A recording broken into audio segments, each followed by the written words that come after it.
너 그 소식 들었어? 고발뉴스에서 마트를 한대. 어디로 가야 돼? 가긴 어딜까? 인터넷 쇼핑몰이라고. 포털에서 고발마트를 검색해봐. 어마어마하게 많은 제품들이 은하계 최저가로 공급되고 있어. 고발마트 함께 해주시면 정말 감사하겠습니다. 고발마트에서 만나요. 장모 사건을 자기 캠프 안에서 하고 있는 거예요. 캠프 안에서. 윤석열의 시간이 왜 거꾸로 흐르는지를 살펴드릴게요. 윤시번. 네, 윤시번. 아, 좋습니다. 네. 네, 윤시번. 여기 딱 써놓을게요. 윤시번. 자, 윤시번 때문에 과거에 전두환이 갑자기 지금 네. 소환되고 있어요. 29만 원. 그래서 윤두환이라고도 하더라고요. 아, 좋네요. 윤두환, 윤시번. 윤석열이 장모가 10원 한 장 피해준 적 없다라고 말했다는 것은 이 내용을 이미 다 들여다보고 있었다는 얘기거든요. 그리고 이게, 네. 검찰총장을 지낸 사람이 이 내용을 다 들여다보고 이렇게 아무한테도 피해준 적 없다라고 얘기를 한다는 것은 저는 몰라요라고 얘기하는 것이 맞는데 이미 검찰에 가이드라인을 준 거고 재직 중에도 만약에 이런 정도로 들여다보고 있었다면 재직 중에는 실제로 영향을 미쳤을 네. 것으로 보이기 때문에 이거는 이 말 한마디가 갖는 파장이 되게 큰 거거든요. 오죽하면 이준석도 깜짝 놀래가지고 윤석열 장모 사건 관련 발언 부적절이라고 하는데 이 친구가 봐도 되게 부적절해 보이는 거야. 그러면 본인이 그 윤석열 장모고 덮어준다는 얘기는 뭐예요? 당신도 부적절해. 이준석 당신도 부적절하다고. 남을 지적할 처지가 아닌 것 같은데. 네. 그리고 지금 여기서 보면 피해를 준 적이 없다라고 얘기했잖아요. 그러니까 윤의 장모 지금 아직 와이프는 얘기도 안 했어요. 윤석열의 장모와 싸우는 사람들이 여럿이잖아. 정대택 씨. 정대택.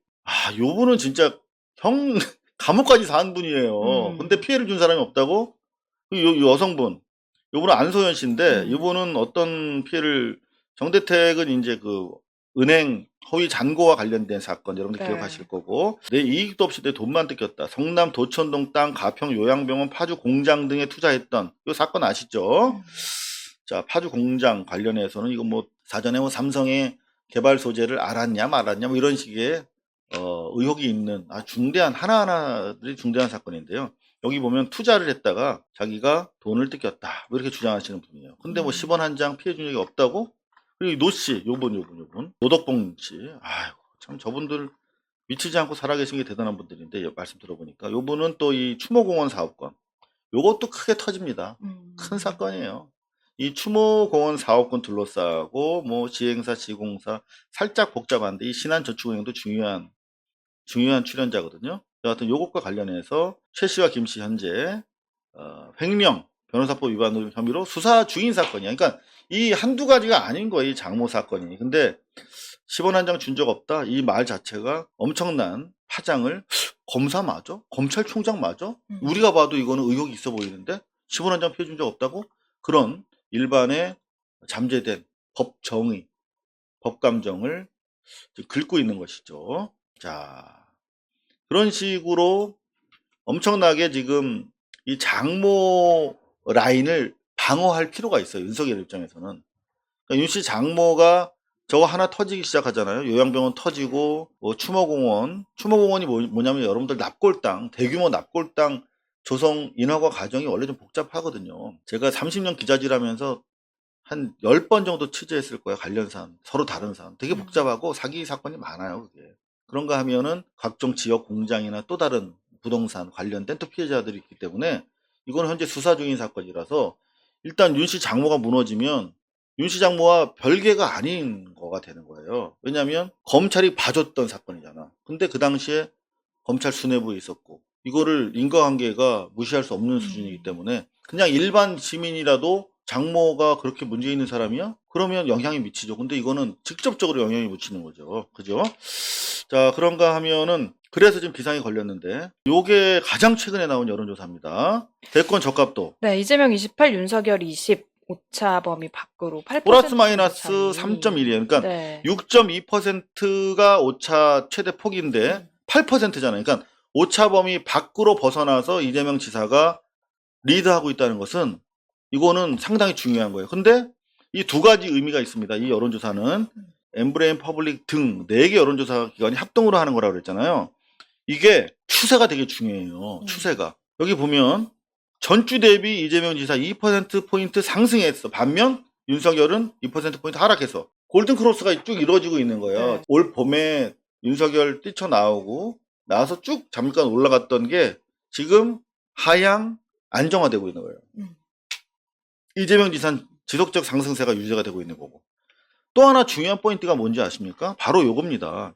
조사가 지난달 31일부터 2일까지, 어제까지 이루어졌어요. 네. 그러니까 어제 이른바 민주당에서 윤석열에 대한 본격적인 1차 공세가 시작된 거거든요. 윤 짜장, 네 주변을 좀 살펴, 이 사람아. 당시 장모 매우 많은 비리 의혹이 있는데 여태까지 검찰이 손 놓고 있었어. 무혐의 해줬어, 심지어. 무혐의를 왜 해줬는지 중요하지 않아, 사실은. 지금 역공을 대대적으로 하고 있는데 윤석열 층에서 무혐의 사유를 막 얘기하는데 왜 무혐의 됐는지 중요하지 않아. 이른바 뭐 그 사적으로 자기 면책 약정 때문에 무혐의 된 것만은 아니다 뭐 이렇게 항변하고 있는데 어찌됐든 간에 봐줬잖아 니네가. 자, 매우 중요합니다. 그 기자회견과 이후 속보가 반영된 여론조사예요. 본격적으로 추가로 오늘부터 나오는 보도까지 이어진다면 네. 요 추세는 더 벌어질 가능성이 높다. 자, 그러니까 무지하게 아픈 거죠. 이 사안은 윤석열에게 이른바 장모 비리 이 마지노선을 지켜내지 못하면 핵심으로까지 윤석열의 반개혁적인 그리고 검찰 조직을 이용한 자기의 사적 정치 행위를 해왔다라고 하는 이른바 정체성의 핵심이 훼손될 수가 있어요. 그러니까 어마어마하게 조직적인 대응을 하고 있는데 하다 보면 말이 안 되는 얘기 계속 합니다. 이렇게. 단독. 윤석열 장모 10원 한 장 발언은 식사 자리의 발언이 와전된 것이다. 자, 꼬리자리 나갔죠. 네. 그런가 하면은 정면으로 아예 그냥 네, 윤석열 공세합니다. 측이 이제 송영길 정세균에게 정치인 도 넘은 비방 적극 대응하겠다. 아니 본인은 조국 장관한테 어떻게 했습니까? 공권력을 가지고 국가가 허락해준 그 국가 폭력을 가지고 조국 장관한테 어떻게 했어요? 그러면서 이 말 한마디 못 견뎌가지고 이렇게 발끈해가지고 이렇게 말을 전하는 게 글쎄요. 이 사람이 정말 링 위에 올라서면 볼만하겠다라는 생각이 그죠? 드네요. 기대되죠? 네. 자, 머니투데이인데요. 네, 윤석열 여당에서 가족 대리자 즉각 반격. 정치 공작 표현까지. 공작은 지가 했지. 그쵸? 자, 이게 되게 중요한 거예요. 네. 저는 이 워딩을 보고 있습니다. 와전, 발언 와전됐다. 비방, 정치적 비방이다, 모함이다. 그리고 정치 공작이다. 이런 발언 속에서 이 실력과 자산이 뽀록이 나는 거예요, 한마디로. 그러니까 만약에 문재인 정부가 정치 공작했으면은 국임당과 언론들이 가만히 있었겠습니까? 이거는 어느 누구로부터도 동의를 못 받을 공세적 언어를 퍼붓고 있는 거예요. 그러니까 무슨 말이냐면 국임당과 기레기들이 봐도 한심하게 보이는 순간이 오는 거예요, 지금. 정치 공작이라고 표현하면 안 되는 거야. 이거는 장모 사건은 내가 잘 몰라서 그러는데 좀 들여다보겠다. 그래도 장모 얘기를 내가 건네듣기로는 좀 억울하다고 하던데 이 정도가 맞는 톤이에요. 근데 10원 한 장 준 적 없다고 했다가 역공이 들어오니까 이제 완전 말려버린 거지. 지금 조국의 시간이 시작된 거예요. 그 촛불이 정말 두려운 겁니다. 그러면서 이런 되도 않는 말을 막 뱉어내는 거예요. 그러면서 이게 가장 압권이죠. 윤석열 최측근, 윤석열 장모 조국 10배 이상으로 싹싹 수사당했다. 요런 말이 안 먹히는 거야. 지금 정치 공작이란 말도. 그리고 윤 장모가 조국 10배? 그러면 지금 100번 정도 압수수색 했으니까 1000곳 정도 압수수색을 해야 조국의 10배 이상인데 이거는 조국 장관을 지지하든 지지하지 않든 조국 사태라고 부르던 윤석열의 검난이라고 부르던 상관없이 모두가 팩트로 아는 내용이잖아. 100회가량 압수수색을 당할 만큼 철저하게 또 우리 쪽에서 보면 가혹하게 수사를 한 거야. 근데 사실관계에 어긋나는 말을 조국 100배, 10배를 당했어? 1000곳에 압수수색을 해야지 최소한. 그러면 이 최측근이라는 자들이 지금 현재 멘붕이 온 겁니다. 멘붕이 온 거예요. 어떤 자들인지 저희가 이제 지금부터 공개해 드릴게요. 네. 자, 볼까요? 윤석열, 내 장모가 사기 10원 한 장 피해 준 적 없다. 자, 요게 이제 6월 1일자 기사인데요. 여기 쭉 내려가면 이런 얘기를 누가 하는 거야 도대체? 누가? 누가 기자한테 하는 거야? 다 알려졌다, 야. 근데 여기 보면은 이런 말을 누가 한 거지? 바로 여기 나옵니다. 요거. 법률 대리인인 송경식 변호사는 법률 대리인이 있어요. 네. 그러니까 이 요양급여 부정수급 혐의와 관련된 이 사건, 자기가 실질적으로 우리가 봤을 때 그렇잖아. 요양병원을 지가 의사도 아닌 사람이 설립해서 자기 사위 행정원장으로 부리면서 사실상 23억 원을 땡기는데 자기가 주범처럼 보이잖아요. 그죠? 누가 봐도.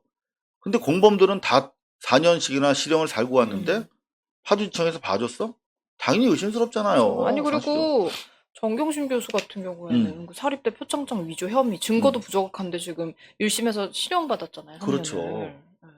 자, 근데 지금 이거 구형도 약해. 3년인가? 3년. 너무 약해. 네. 근데 여기 봤더니 누가 지금 변호사를 하고 있나 봤더니 손경식이 한대. 오 마이 갓. 이 손경식이 누구예요? 윤석열의 정직 2개월 직무정지 관련해서 변호인이었어요. 이 손경식이. SBS 보도 볼까요? 직무배제 사건. 자, 윤석열의 변호인들. 자, 보시죠.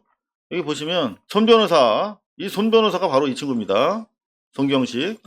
손경식은 이서국이나 이완규급인 거야. 이완규는 누군지 아시잖아요. 대변인. 이급인 거야. 손경식은 윤 청장과 오래 알고 지내는 사이야. 한마디로 윤석열 라인이라는 얘기예요. 그리고 실제로 보도 내용을 보면 오래 알고 지내는 사이고 윤경식은. 그리고 향후 법률 자문기구 역할을 하게 될 가능성이 높다. 조금 전에 이완규 등 이른바 변호인 3인들 있잖아요. 징계, 직무배제 등 사건 수사. 현재 지금 추미애 장관이 징계 2개월 때린 거 소송 아직까지 진행 중이에요. 그 사건 맡고 있는 친구예요. 법률 자문기구 역할을 이른바 대선 국면에서 법률 지원단이 될 것이란 말이에요. 그러니까 무슨 말씀이냐면 달걀은 한 상자에 넣지 말라고 그러잖아요. 한 상자에 담겨 있는 거야. 여기 보면 장모 사건도 이 법률 자문기구 송 변호사가 하고 있고 자기 대선 자문도 법률 자문도 여기서 하고 있고 그러니까 이미 별개의 사건으로 치부하기에는 장모 사건을 자기 캠프 안에서 하고 있는 거예요. 캠프 안에서. 무슨 말이에요? 이미 이전부터 캠프가 이전부터 형성이 돼 있었고 그 안에서 자기 많은 리스크 중에서 장모 사건에 대해서 지속적으로 관여해 온 거야. 윤석열의 꼬붕들이. 그러면 대단히 이거는 잘못된 거잖아.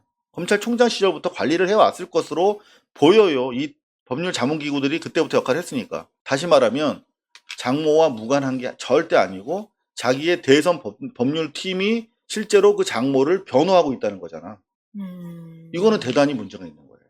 대단히. 그러니까 당사자가 돼 있는 거예요. 당사자가 한마디로. 자, 상당히 중요한 사건입니다. 손경식 변호사 정직 2개월 징계 취소 소송에서도 맹활약을 하고 있는 바로 손 변호사가 자기가 가장 믿을 만한 자기의 꼬북이니까 자기 장모 사건을 맡긴 거야. 그러면 사실상 어떻게 됩니까? 우리는 의심할 수 있지. 윤석열이 변호사를 맡은 거랑 똑같은 효과인 거죠. 보통 새끼 변호사가 많아요. 전관 시장에는. 전관 드러날까봐 그냥 너는 가서 앉아만 있어. 법정에. 그럼 내가 알아서 다 할게. 그런 새끼 변호사로서 사실은 손경민이 앉아있을 수도 있다는 의심이 가능한 거잖아. 자기가 원래부터 데리고 있던 자기 법률팀의 꼬붕이니까. 그 꼬붕을 대신 장모 사건에 앉혀놓고 사실상 자기가 지휘하는 거 아니냐. 이런 의혹이 충분히 가능하고 앞으로 나올 겁니다. 여러분. 매우 중요한 내용을 저희가 여러분들에게 고자질해드리고 있다. 그렇게 말씀해 드릴 수가 있을 것 같고요. 이런 뉴스가 있어요. 윤석열 단독인데요. 국민의힘 입당 정해진 바 없다라고 최측근이 이야기를 했다고 하고요. 그런가 하면은 윤석열 백넘버 2번 달고 대선 나가겠다. 요거를 종합하면 어떻게 됩니까? 결국 중요한 기사는 아닌데 둘 다 단독을 달았어요. 연합뉴스와 국민일보. 국민일보에서. 하나는 국민당 들어가겠다는 거고 요거는 안 들어가겠다. 네. 그러니까 요거는 뭐냐면 그냥 혼자서 진짜로 2번이라고 적힌 추리닝이 입고 나가겠다 뭐 이런 얘기가 아니냐. 어느 한쪽 지문 오보를 하고 있는 건데 여튼 이런 거 일희일비하지 마시고요. 요걸로 기억해 주시면 좋겠어요. 요 뉴스가 어제 제일 의미가 있었다. 네, 윤석열 유튜버와 골목상권 동행. 반론은 이미 대선 행보. 발은 이미 대선 행보. 근데 여기서 중요한 요걸 보세요. 얘들은 제대로 껴서 마스크를. 근데 요거 확대해 볼까요? 보이십니까? 네. 요거 뭡니까? 턱스크하고 있네. 턱스크가 지금 웬 말입니까? 턱스크 하면 생각나는 분이 누구예요? 바로 아, 전광훈 씨. 전광훈입니다. 이 턱스크의 전통 전광훈과 전광훈 씨 윤석열. 이러다 코로나 걸렸는데 윤석열 전 총장 조심하셔야겠네요. 예. 네. 전광훈을 방불케 하는 윤석열. 근데 상당히 비슷해요, 두 분이. 그죠? 그러게요. 네. 아, 또 우리 고발뉴스 후원 ARS 또 안내하라고 네. 우리 신혜섭 PD가 저희가 뭐 한겨레처럼 뭐 사고를 통해서 뭐 후원해달라 이렇게 말씀을 못 드립니다만 ARS 전화를 개통했습니다. 저희가 그동안 이런 방송 잘 안 해드렸는데 이제 좀 본격적으로 작지만 저희들 언론의 역할이 좀 요구되는 시점이 아닌가. 그래서 보다 더 열심히 뛰겠다라고 하는 계획들을 그리고 있습니다. 그 네. 계획에 따라서 생각해 볼 때 여러분들 후원이 조금 있으면 좋겠다. 그래서 좀 부끄럽지만 저희가 ARS 준비를 했습니다. 1877-0786으로 여러분들 힘 모아주시면 저희가 작지만 더 크게 목소리 내면서 여러분 뜻을 세상에 전할 수 있는 그런 고발 뉴스가 되는데 도움이 될 것 같습니다. ARS 1877-0786으로 함께 해주시면 정말 감사하겠습니다. 고발뉴스는 여러분의 자발적 후원에 힘입어 운영되는 대한매체입니다. 자본과 외압에 흔들리지 않는 언론으로 키워주십시오. 후원 신청은 지금 고발뉴스닷컴에서 접수 중입니다. 여러분의 많은 참여를 부탁드립니다. 감사합니다.